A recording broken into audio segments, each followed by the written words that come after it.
November 16th, 2020, Xin Chào, Kaban. It was an early morning tweet from President Donald Trump that said, quote, "He won," in reference to Joe Biden and the presidential election.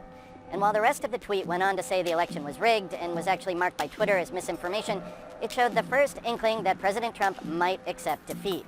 He quickly sent a second tweet saying, quote, "I concede nothing." Trump also did a drive-by of a Make America Great Again rally in Washington, D.C. this weekend that was protesting Biden's win. It was billed as a Million MAGA March, but the event was more in the thousands, and it ended with Trump supporters fighting with counter-protesters. While President Trump continues to look for fleeting legal angles to still claim the election, President-elect Joe Biden continues to build his transition team.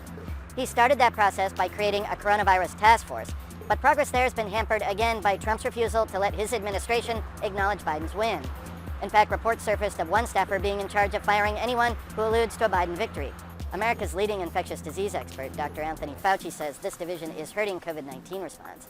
Fauci says Trump has prevented the federal coronavirus task force from sharing information with Biden's COVID team, which is headed by his recently appointed future White House Chief of Staff, Ron Klain. Klain led the U.S. response to the Ebola epidemic in 2014 as well. Biden's also compiling a list of candidates for top cabinet positions. His administration promises to be the most diverse in U.S. history, led by women.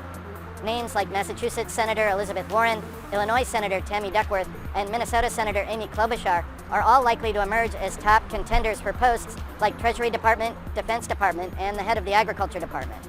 Political insiders say Biden's team will also likely feature the largest number of African-American agency heads in U.S. history.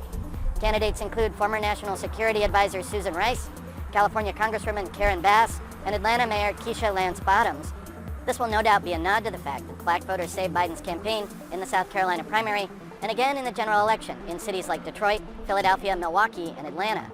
And this will be a shift from President Trump's original cabinet, which was 80% white and male. For Zing News, I'm Jesse Hardman in California.